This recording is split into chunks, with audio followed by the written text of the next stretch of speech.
In this analysis, we're actually unpacking one of the most mind-bending locked room mysteries you will literally ever encounter. We're looking at a case where the killer's absolute greatest weapon wasn't a gun, it wasn't a knife, or even poison. It was time itself. So let's just dive right into this and see exactly how a murderer managed to turn the clock into an absolutely undeniable alibi. Okay, picture this. Highly respected investigative journalist Nahayan Rahman is found dead in his apartment. It's a brutal scene. The police arrive, process the room, bag the evidence, the whole shebang. At 11:18 p.m., the scene is locked down tight, and there is literally zero room for doubt here. The forensic team ran the DNA, they matched his fingerprints, and his own family formally identified the body. He was undeniably dead, and he was buried 2 days later. Naturally, police thought they were just hunting for a standard killer. But then we hit this massive, head-scratching paradox. The very morning after his burial, a security guard at a government building is reviewing the previous day's CCTV footage, and he just freezes, because right there on the screen, casually walking through the front doors is Nahayan Rahman, the exact same man who was literally just buried. So the question that absolutely paralyzed the whole city was this: if Nahayan is dead, who on earth just walked into that building? The juxtaposition of these facts brilliantly illustrates the completely impossible reality the police were facing.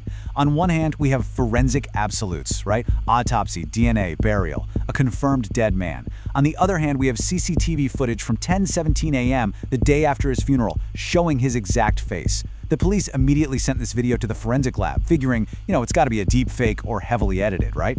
Well, no. The lab confirmed the video was 100% real and completely unedited. It really messes with our innate trust in visual evidence. We always think seeing is believing, but how can both of these realities possibly be true? Now, when the big picture is lying to you, you have to look for the microscopic tears in the canvas. Detective Ayasha took a fine-tooth comb to this, and things didn't add up. First off, the man on the CCTV was carrying a black file, but Nahayan's wife confirmed he exclusively used a brown bag, always. Second, there was no name logged in the government building's visitor register for that specific entry. And third, and this is a huge red flag, the ID scanned at the security gate was Nahayan's old journalist ID.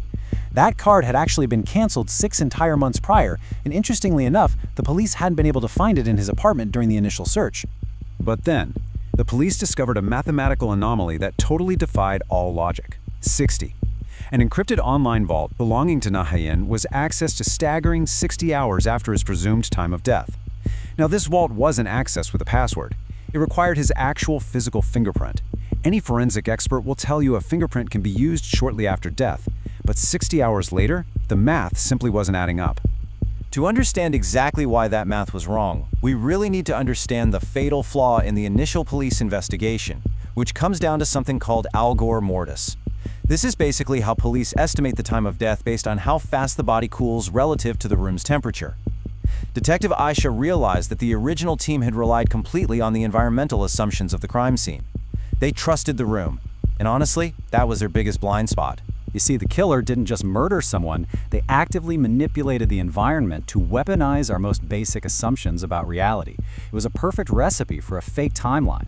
Step 1. Leave the air conditioning on full blast. By artificially freezing the room, the killer slowed down the body's natural cooling rate.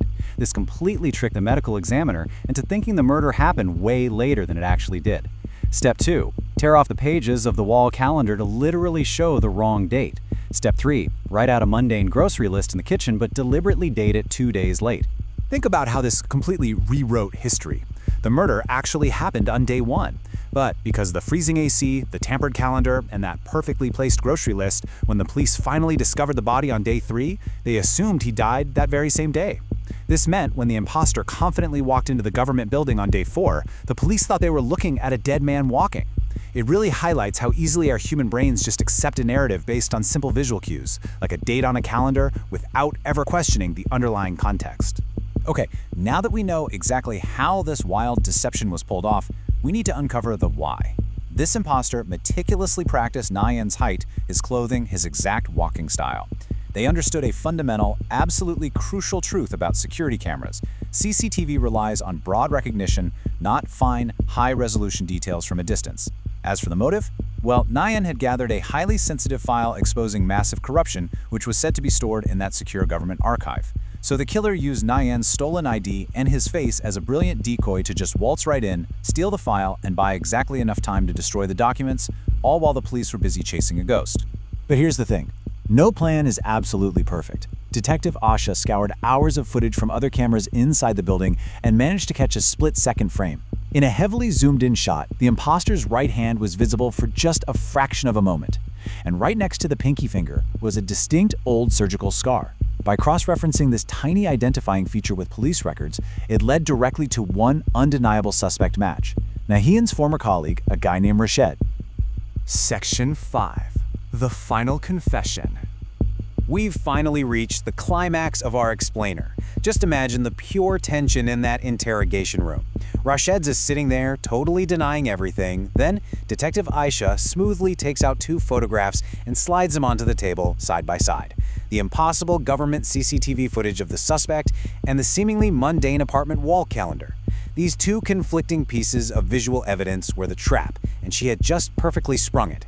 It was an incredible intellectual victory, just pure observation triumphing over a deeply intricate deception. And then she looks right at him and delivers this line. "You thought everyone would watch the video. No one would verify the time." Wow, it is an absolute mic drop moment. It beautifully showcases Asha's brilliant realization of how Rashed completely exploited basic human psychology. He knew we are so easily distracted by the spectacle, I mean a literal dead man walking, that we'd completely forget to just stop and check the simple math of the clock. To wrap this all up, let's just quickly review the anatomy of this deception, because the sheer audacity of Rashed's plan is mind-blowing. He murdered the victim early. He froze the environment to totally manipulate the scientific time of death. He wore the victim's face to create an undeniable visual alibi. And finally, he let the police chase a ghost. This guy didn't just plan a murder. He meticulously planned the entire police investigation, ensuring they would sprint in the wrong direction for just enough time. Ultimately, the biggest lie in this entire case wasn't spoken by a witness, it was written on a calendar. As the judge noted at trial, many killers erased evidence, but the most dangerous killer is the one who makes time a lie. I really want to leave you reflecting on that for a second. We constantly trust the dates on our walls, the timestamps on our cameras, the very ticking of the clock. But how fragile is our perception of truth when time itself can be so easily manipulated? Thank you so much for exploring this fascinating explainer with me today, and hey, always keep questioning what you see.